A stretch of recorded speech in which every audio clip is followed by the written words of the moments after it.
Meus queridos e amados irmãos, por favor, abram as vossas Bíblias no livro de Gênesis, capítulo 22, a partir do versículo 6.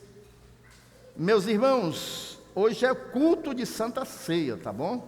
Nós vamos ter a ceia do Senhor esta noite, mas antes vamos meditar naquilo que a palavra do Senhor quer falar para nossas vidas. Quem for achando vai dizendo amém. Diz assim, quem não achou diz misericórdia. Todos acharam?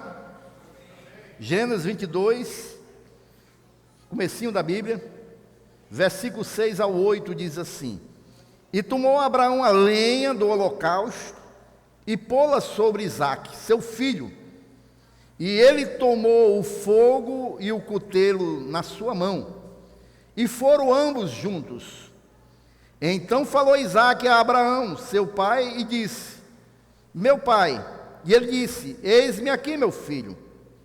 E ele disse: Eis aqui o fogo e a lenha, mas onde está o cordeiro para o holocausto? E disse Abraão: Deus proverá para si o cordeiro para o holocausto, meu filho. Assim caminharam ambos juntos. Amém, irmãos? Meus queridos e amados irmãos, esse capítulo 22 do livro de Gênesis é um dos capítulos mais conhecidos da Bíblia Sagrada, mas ao mesmo tempo, irmãos, é um dos capítulos mais inquietantes quando a gente lê e quando a gente vê essa prova que Abraão passou. Nós ficamos inquietos, irmãos, porque na realidade, quando a gente se coloca no lugar de Abraão, a gente fica pensando, se Deus fizesse um pedido desse para mim dar meu único filho, aliás, para me dar meu filho em sacrifício, é uma prova muito grande, e nós sabemos muito bem, irmãos, o que Abraão passou. Nós conhecemos bem toda essa história, nós conhecemos a história de Abraão, que Deus o chamou da sua terra, chamou de uma terra que era pagã, para ir para uma nova terra. Deus, lá no capítulo 12 de Gênesis, chega para Abraão e diz: Olha, sai da tua terra, da tua parentela, vai para onde eu vou te mostrar. E aí Abraão, irmãos, ele sai da sua terra. Nesse período, Abraão tinha aproximadamente 75 anos de idade, e Sara, a sua esposa, tinha 65 anos de idade. Já eram pessoas idosas, não eram jovens, mas assim mesmo pela fé e obediência a Deus, eles saem da sua terra e vão para onde Deus tinha mostrado, e foram, irmãos, confiando na promessa de Deus. Eu não sei se tem pessoas aqui que têm promessa de Deus, amém? E anda confiando nas promessas de Deus, mas assim eles foram, mas tinha um problema. Eles já eram idosos e Sara era estéril. Sara não poderia gerar. Mas aí, irmãos, os anos se passaram, e quando Abraão tinha 100 anos e Sara 90 anos, a promessa de Deus se cumpriu na vida deles, e nasceu Isaque. O menino cresceu, tornou-se jovem, abençoado, cresceu na fé do seu pai. E aqui no capítulo 22, irmãos, Deus prova Abraão de uma forma tremenda, irmãos, pedindo o seu filho como sacrifício. E aqui, irmãos, que a gente vê o tamanho da provação que Abraão estava passando. Então, aqui, irmãos, a gente vê a angústia experimentada pelo pai da fé, Abraão. Ele sentiu uma angústia, irmãos, de ter que obedecer ao Senhor. E muitas das vezes, irmãos, a gente obedecer a Deus não é fácil. Muitas das vezes, irmãos, há algumas provações que nós devemos passar para cumprir aquilo que Deus quer para nossas vidas. E Abraão aqui estava experimentando, irmãos. Ele foi colocado diante de uma situação que ele tinha que escolher: obedecer a Deus ou desobedecer ao Senhor. O que será que veio na mente, irmãos, do patriarca Abraão? Quando Deus chega para ele e pede seu filho, seu único filho. Lá em Gênesis 22, versículo 1, diz o seguinte: toma o teu filho Isaque, a quem tu amas. Deus deixou ainda bem claro: pega o teu filho que tu ama, e vai-te à terra de Moriá, e oferece-o ali em holocausto, em um dos montes que eu te mostrarei. Deus ainda deixa bem claro: pega o teu filho que tu ama, e vai lá no monte de Moriá, que eu vou te pedir ele em sacrifício para mim. E aí, irmãos, o que passou na cabeça de Abraão, irmãos, quando Deus fala isso para ele? Talvez ele tenha pensado: meu Senhor, o Senhor me prometeu que eu ia ser pai de uma grande nação. Meu Senhor, como é que vai ficar Sara quando eu souber? Meu Senhor, por que o Senhor quer que eu mate meu filho? Meu Senhor, o Senhor prometeu para mim que eu ia ter uma grande descendência. Como é que essas promessas vão se cumprir? E aí imagine, irmãos, a noite que Abraão teve, mal dormida, a noite de angústia que Abraão teve, quando Deus pede o filho que ele amava. E eu creio que naquela noite ainda teve a tentação diabólica, porque quando a gente está passando uma aprovação, o diabo sempre chega para querer nos desanimar, nos desestimular e nos colocar contra Deus ainda. E aí, irmãos, eu creio que Satanás durante a noite atormentou Abraão. E agora, Abraão, como é que você vai suportar viver sem o seu filho? Esse é o teu Deus? Esse é o Deus que promete e não cumpre?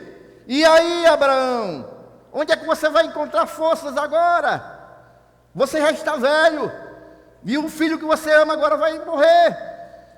Que Deus é esse? Porque quando a gente está passando uma provação, irmãos, o diabo sempre chega para querer nos tirar, roubar a nossa fé e nos colocar contra Deus. Porque é assim que acontece. Porque é assim que acontece. Porque, irmãos, muitas das vezes nós não conseguimos, nós não conseguimos sondar todo o plano de Deus para nossas vidas. E às vezes um fato isolado faz parte do plano de Deus e nós não compreendemos, meus irmãos. Uma perca de emprego, às vezes a gente não compreende. Por que eu perdi meu emprego? E agora? E onde está Deus? E às vezes Deus está preparando uma porta maior. Às vezes Deus está nos levando numa outra direção, para algo melhor que nós não compreendemos. Porque o plano de Deus é assim, irmãos. Nós temos tão somente que confiar e crer que Deus, Ele tem o melhor para nós. Nós temos que confiar que há um Deus de amor, um Deus que conduz as nossas vidas, um Deus que sabe o que é melhor para mim e para você. Eu não sei se tem alguém aqui esta noite passando uma aprovação, mas eu quero te dizer: fica firme no Senhor, porque o que Deus tem para a tua vida é o melhor do que você pode estar pensando. Tampa os teus ouvidos para aquilo que o diabo quer falar, porque o diabo quer roubar a nossa fé, o diabo quer sugar a nossa fé. Tampa os teus ouvidos. Aqui, irmãos, a exigência de Deus realmente era muito pesada, porque Deus chama Abraão para adorá-lo, e aí, irmãos, Ele queria também, no meio da adoração, que Abraão sacrificasse seu próprio filho. Mas apesar de tudo isso, irmãos, Abraão, ele se propôs, irmãos, a obedecer. Ele se propôs. Passou a noite em lutas. No outro dia, de manhãzinha ainda, tudo escuro, Abraão se levanta de madrugada, acorda seu filho e diz: Isaque, vamos ali. Acorda os servos, prepara a lenha aí, prepara o fogo, porque naquele tempo, irmãos, tinha que se levar o fogo aceso, não tinha fósforo não. Não tinha isqueiro-bique, não. Tinha que se levar a chama. Prepara o fogo, prepara a lenha, prepara os servos, arruma os jumentos e vamos ali. O Monte Moriá, irmãos, ele só se localizava no lugar onde futuramente ia ser construído, nesse monte, o Templo de Salomão. E hoje em dia é onde tem o Domo da Rocha. Quando você vê aquelas fotos de Jerusalém, você vê aquela cúpula amarela, uma mesquita, é ali que é o Monte Moriá, onde Abraão passou a prova, onde foi chamado para sacrificar o seu filho. Então, toda vez que você vê aquelas fotos de Israel e aquela cúpula amarela, a Cuba, né? Chega, brilha, é ali o Monte Moriá. Ali foi antigamente onde Salomão ele construiu o primeiro templo. O que nos chama a atenção aqui, irmãos, é que Isaac se acorda de madrugada com seu pai, com os servos, e vai numa jornada. Eram 3 dias de viagem. E eles vão nessa viagem. Quando chega ao pé do monte, Abraão diz: olha, para os servos, vocês ficam aqui, vai eu e um menino, para que a gente possa fazer o sacrifício para o Senhor lá no alto. E aí Isaac levava a lenha nas costas, sobre os ombros, e Abraão levava o fogo e o cutelo. O cutelo era uma faca, a qual ele ia sacrificar o seu próprio filho. E eles vão subindo ali um monte, irmãos. Eles vão subindo o monte. Mas diante dessa cena, Isaac observa e ele observa e ele sabe, irmãos, que a maneira correta de se prestar um sacrifício tinha que ter um holocausto, que geralmente era um cordeiro. E ele observa o seu pai, vê ele carregando a lenha, vê o seu pai com o fogo e o cutelo, mas não era possível cultuar, irmãos, levantar um altar sem ter o elemento mais importante, o que era? Um cordeiro. E aí, irmãos, é nesse momento que Isaac não aguenta, não se segura e pergunta ao seu pai: pai, aqui nós vemos no versículo, você está com a sua Bíblia aberta, Gênesis 22, versículo 7. Ele pergunta: eis aqui, pai, o fogo e a lenha, mas onde é que está o cordeiro para o holocausto? Eu estou observando aqui, a gente está subindo para sacrificar, vamos levando a lenha, vamos levando o fogo, vamos levando o cutelo, mas cadê o cordeiro que vai ser sacrificado? Abraão, irmão, estava diante da mais difícil pergunta que ele tinha que responder, né? Alguém jamais fez uma pergunta tão difícil para Abraão, creio eu, como essa. Eu penso, irmãos, que Abraão ele respirou fundo antes de responder essa pergunta. Ele olhou para o seu filho que ele amava tanto, era o seu tesouro, a sua conquista, a sua promessa, e ele responde usando a fé: Deus proverá. Talvez esta noite você também esteja diante de uma prova e você não sabe de onde é que vai sair, não sabe como é que vai fazer, não sabe como é que vai ser feito, mas nesta noite eu te convido, você respirar fundo e crer somente em Deus e responder com fé: Deus vai prover na minha vida. Você pode dizer isso? Diga: Deus proverá. Deus vai prover na minha e na sua vida. Então, irmãos, vamos aqui, irmãos, deixar um pouquinho. Eles estão caminhando, subindo o monte, mas eu quero aqui, irmãos, me deter um pouco em algumas verdades que nós podemos aprender com a indagação de Isaac. Nós temos o fogo e a lenha, mas cadê o cordeiro? Em primeiro lugar, irmãos, quando nós olhamos para as páginas da Bíblia, irmãos, nós podemos ver, irmãos, que a figura do cordeiro sempre esteve em toda a Bíblia. Nós podemos ver, irmãos, que Deus sempre usou o cordeiro, primeiro para simbolizar que, com a figura de linguagem, que seria seu filho Jesus Cristo, o cordeiro de Deus que tira o pecado do mundo. Aliás, a Bíblia diz que Deus, antes da fundação do mundo, já tinha o cordeiro, né? Sacrificado o cordeiro. O cordeiro já tinha sido morto antes da fundação do mundo.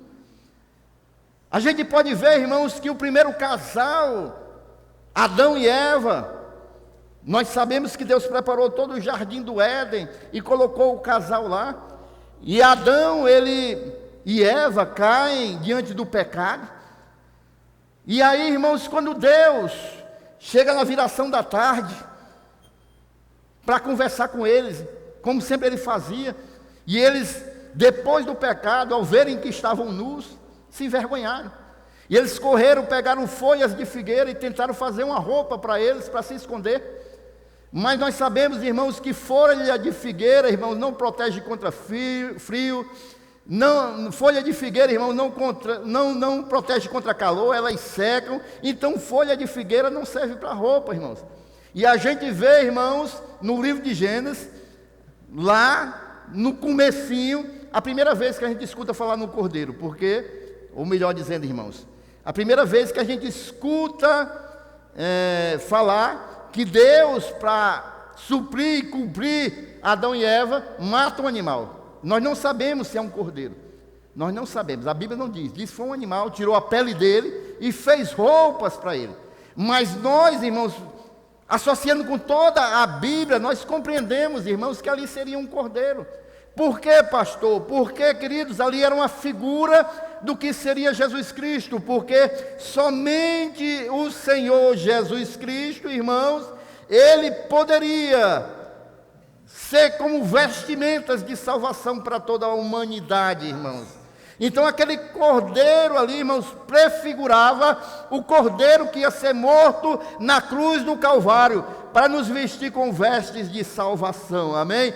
Olha o que diz Isaías 61:10: regozijar-me-ei muito no Senhor, a minha alma se alegrará no meu Deus, porque me vestiu de roupas de salvação, cobriu-me com um manto de justiça, como um noivo se adorna com um turbante sacerdotal, e como a noiva que se enfeita com joias. Então Isaías está dizendo: o Senhor me vestiu com vestes de salvação. Então aquele animal que foi morto, irmãos, é a prefiguração de Jesus Cristo, que foi morto e nos vestiu com vestes de salvação, amém? A gente pode ver também ainda, irmãos, os filhos de Adão e Eva, Caim e Abel. Eles chegam e vão oferecer sacrifício ao Senhor. Caim leva dos frutos da terra, e Abel, como era alguém que criava animais, ele mata um cordeiro e leva em holocausto ao Senhor. A Bíblia diz, irmãos, que Deus se agradou do sacrifício de Abel e não do sacrifício de Caim. Nós sabemos também, irmãos, que Deus se agradou do sacrifício de Abel, não porque era um animal, mas pelo coração de Abel, que era justo diante de Deus. O coração de Caim era um coração ingrato, um coração invejoso, e isso não agradou a Deus, irmãos. Mas nós podemos ver, irmãos, que aqui, irmãos, era uma prefiguração também do Cordeiro de Deus, que seria oferecido em sacrifício a Deus. Nós vemos ainda na Bíblia, irmãos, no livro de Êxodo, capítulo 12, quando o povo passou 400 anos em escravo no Egito, e quando eles vão sair do Egito, Deus chega para eles e ordena algo. Deus diz assim: olha, a 10ª praga vai ser lançada, vai ser a morte de todos os primogênitos do Egito. Agora, se vocês quiserem sair com vida, para que o anjo da morte não venha ceifar nenhum primogênito do povo de Deus, vocês vão fazer o seguinte, e a gente vê lá em Êxodo capítulo 12, versículo 3 ao 7, separa um cordeiro, olha o cordeiro aí, irmãos, separa um cordeiro, no 10º dia desse mês. O cordeiro tem que ser sem defeito, porque prefigurava também Jesus Cristo, porque Jesus Cristo era sem defeito, sem mácula. Prepara um cordeiro sem defeito, um macho de 1 ano, guarda ele até o 14º dia deste mês. Então mata o cordeiro, coloca o sangue na verga das portas, nos umbrais das portas, e coma o cordeiro. Porque quando o anjo da morte vier, ele vai ver a casa que tem o sangue, e naquela casa ele não vai entrar. Amém, irmãos? E aqui, irmãos, foi instituída a Páscoa, né? Porque a Páscoa quer dizer passagem. Então o anjo da morte passou e não tocou nas famílias de Deus, irmãos. E por último, irmãos, Por último, o cordeiro,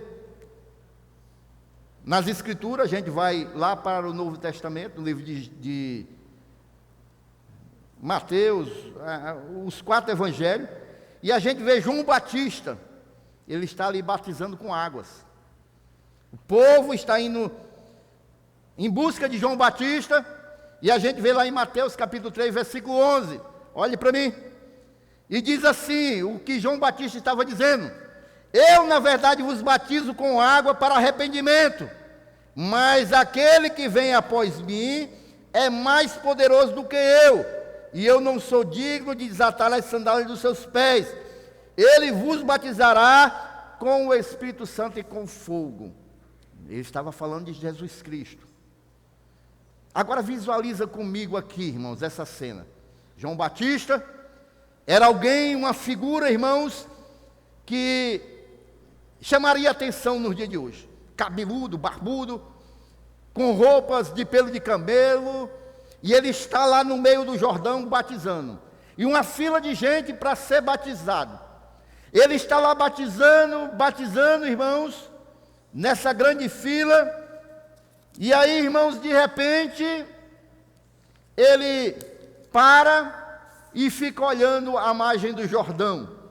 E ele começa a dizer: é ele, é ele, é ele. E as pessoas sem entender nada dizem: é ele quem? João, é ele quem?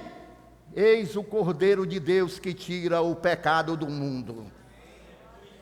Ele vê Jesus Cristo, o verdadeiro Cordeiro de Deus, que deu a sua vida para nos lavar dos nossos pecados. E aí João Batista, irmãos, ele vê Jesus Cristo e ele diz: é esse o Cordeiro que a Bíblia toda vem preparando para a sua chegada. É esse o Cordeiro que a Bíblia no Velho Testamento prefigurava que viria. É o Cordeiro de Deus que vai tirar o pecado do mundo.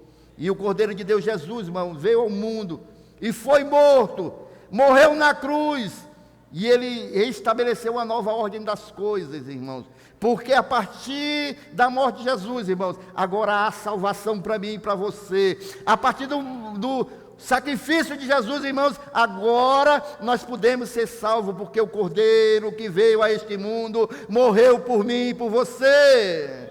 E agora nós temos direito à vida eterna, à salvação eterna. Israel, irmãos, após ter passado o sangue das portas nos umbrais o sangue do Cordeiro nos umbrais das portas, eles ficaram seguros, porque o anjo da morte não ia tocar neles. Mas, queridos e amados irmãos, nós também temos uma nova identidade. Nós somos um povo de Deus que foi liberto pelo sangue do Cordeiro, amém ou não amém, irmãos?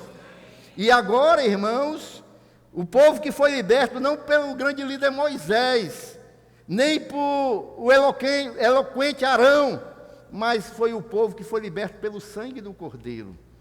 Aquele que reconhece Jesus como Senhor e Salvador da sua vida, reconhece que o sangue derramado da cruz do Calvário lhe dá salvação eterna, e você encontrou a vida eterna, amém?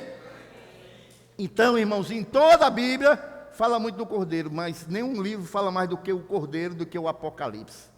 O livro de Apocalipse, irmão, o último livro da Bíblia, ele fala por mais de 30 vezes, identificando Jesus como o Cordeiro. Mais de 30 vezes. O Cordeiro que foi morto, mas vive. O Cordeiro que dá vitória a seus fiéis e lava suas vestes pelo sangue. O Cordeiro que apareceu como leão da tribo de Judá.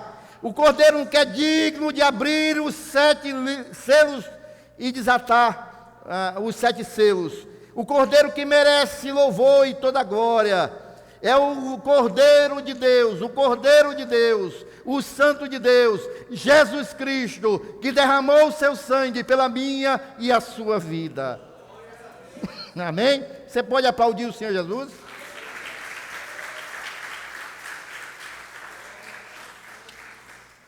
Então nós vemos que Isaac, ele observa, nós temos a lenha e o fogo, mas cadê o Cordeiro?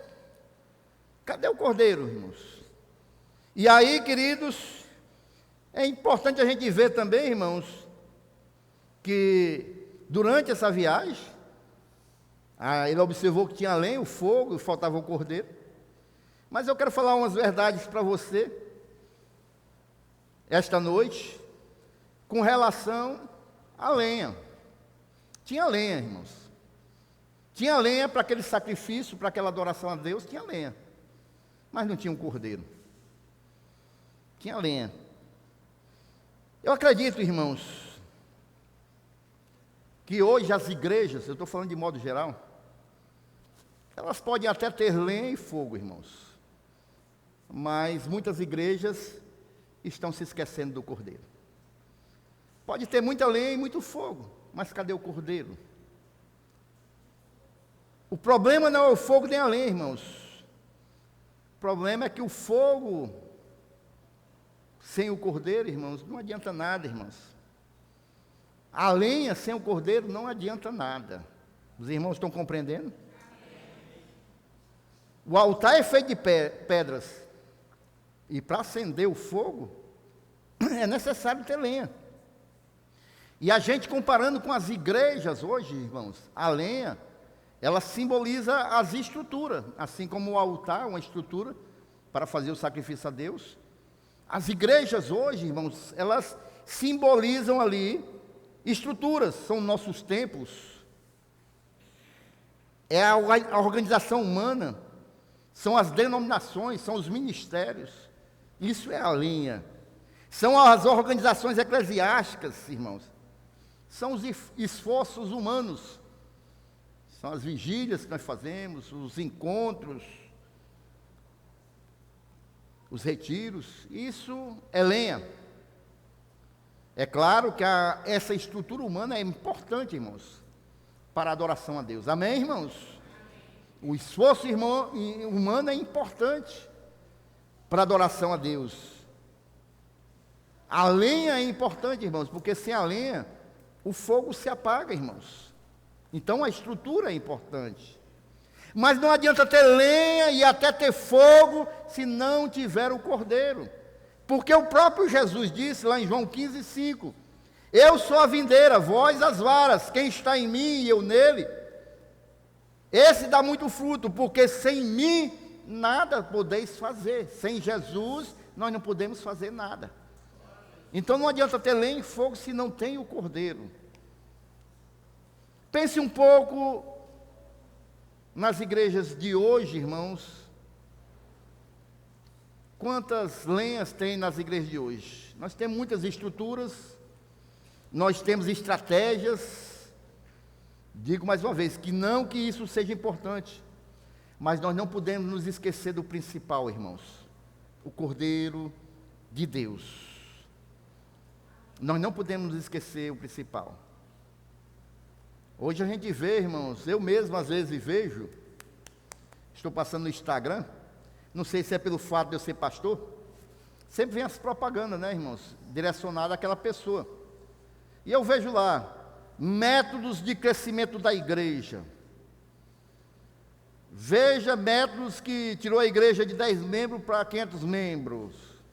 E eu fico pensando, irmãos, eu nunca, não que seja errado, irmãos, mas eu sempre tive em mente, os métodos são bons, mas eu sempre tive em mente, irmãos, que o maior método de crescimento é Jesus Cristo. É a fidelidade da liderança a Deus. Quando temos uma liderança fiel a Deus, irmãos, não tem como a igreja não crescer, irmãos. Porque o Senhor, Ele vai dar ovelhas àqueles a qual Deus tem confiança. Vocês se lembram da história dos talentos? Amém? Aquele que tinha 5 talentos, o Senhor deu mais 5. E é assim que acontece. Logicamente que as estratégias de crescimento são boas, mas em primeiro lugar, irmãos, a gente tem que ter o Cordeiro. Cordeiro de Deus, amém? Aí Isaac também vê o fogo, irmãos. É outro elemento que Isaac percebeu. Nós temos o fogo aí e a lenha, mas cadê o cordeiro? O fogo, irmãos, é o símbolo do entusiasmo. O entusiasmo, a euforia de uma congregação. Nós estamos, irmãos, vivendo uma época em que se fala muito de fogo. A gente fala muito de fogo. E algumas expressões são até engraçadas, né, irmãos? A gente gosta de dizer, né? Rapaz, aquele pregador é canela de fogo. Eita Jesus!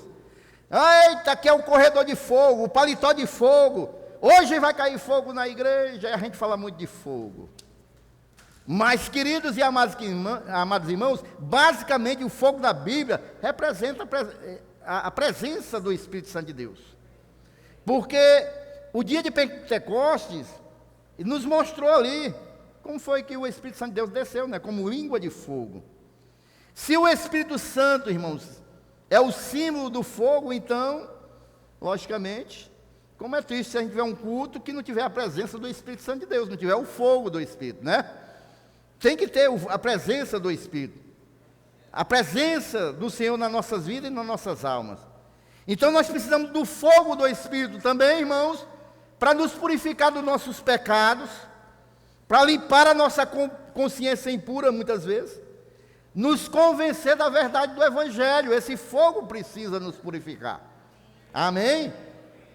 O problema, irmãos, é quando nós nos preocupamos demais só com o fogo e a euforia e nos esquecemos de quem? Do Cordeiro. Às vezes, irmãos, as pessoas só querem ter o fogo e não o Cordeiro. E aí não dá. Porque o fogo sem o Cordeiro não adianta nada, irmãos. Porque o fogo sem o Cordeiro, irmãos, é mais algo emocional. Hoje você pode até sentir um arrepio aqui na costela. Isso pode ser bom. Tá certo? Pode sair pulando aí na hora do louvor, da oração, falar em línguas. Tudo isso é importante, irmãos. Mas nada disso vai valer a pena se não tiver o Cordeiro de Deus como centro desse culto. Posso ouvir um amém da igreja? E o pior ainda, irmãos, é quando esse fogo é um fogo estranho. Os irmãos se lembram lá em Números 31, Nadab e Abiú, eles acenderam seus incensários diante do altar de Deus, mas com fogo estranho, irmãos. E aí eles foram fulminados.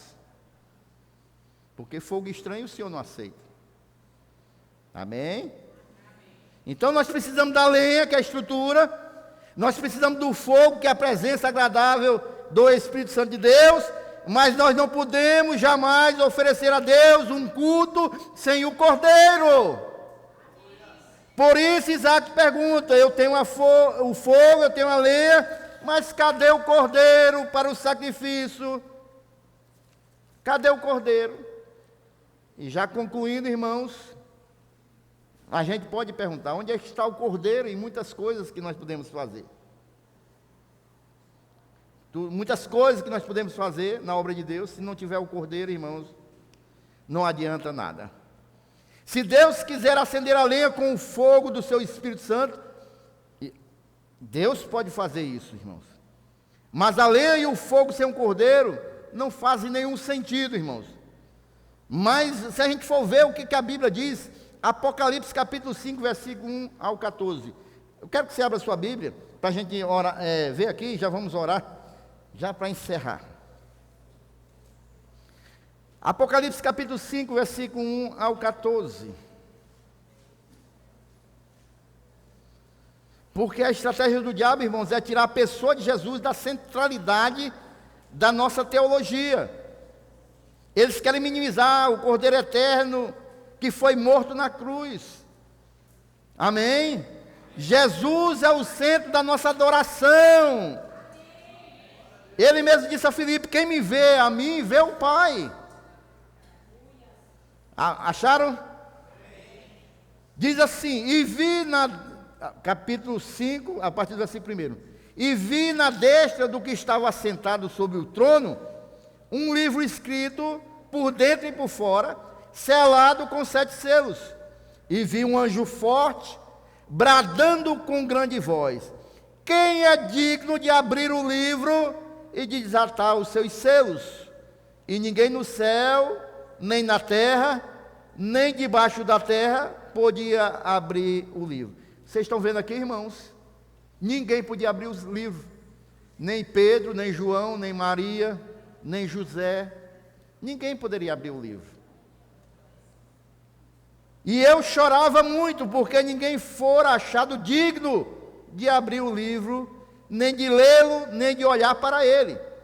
E disse-me um dos anciões: não chores, eis aqui o leão da tribo de Judá, a raiz de Davi, que venceu para abrir o livro e desatar os seus 7 selos. E olhei, eis que estava no meio do trono e dos 4 animais viventes, entre os anciãos, quem, irmãos? Um cordeiro, como havendo sido morto, e tinha 7 pontas e 7 olhos, que são os 7 Espíritos de Deus enviados a toda a terra. E veio e tomou o livro da destra do que estava sentado no trono, e havendo tomado o livro, os 4 animais e os 24 anciãos prostraram-se diante do cordeiro, tendo todos eles harpas e salvas de ouro cheias de incenso, que são as orações dos santos. E cantavam um novo canto, dizendo: digno és de tomar o livro e de abrir os seus selos, porque fostes morto, e com o teu sangue nos compraste para Deus, de todas as tribos, línguas, povos e nações, e para o nosso Deus nos fizeste reis e sacerdotes, e reinaremos sobre a terra. E olhei e ouvi a voz de muitos anjos ao redor do trono, e dos animais e dos anciãos, e era o número deles milhões e milhares de milhares, que com grande voz diziam: digno é o cordeiro que foi morto, de receber o poder, riqueza, sabedoria, força, honra e glória e ações de graça. E ouvi a toda a criatura que está no céu e na terra e debaixo da terra, e que estão no mar, e a todas as coisas que neles hão, dizer ao que está sentado sobre o trono, e ao Cordeiro, seja dada ações de graças, e honra, e glória, e poder para todos sempre. E os 4 animais diziam: amém. E os 24 anciões prostraram-se, e adoraram ao que vive para todos sempre. O Cordeiro de Deus, o Cordeiro de Deus. Você pode adorar esta noite também. O Cordeiro de Deus, o Cordeiro de Deus, o Cordeiro Santo de Deus.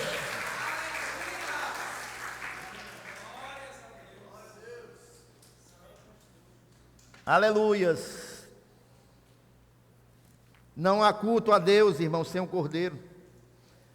Não há holocausto, adoração, louvor, irmão, celebração, glorificação, sem a adoração ao Cordeiro, que é Jesus Cristo.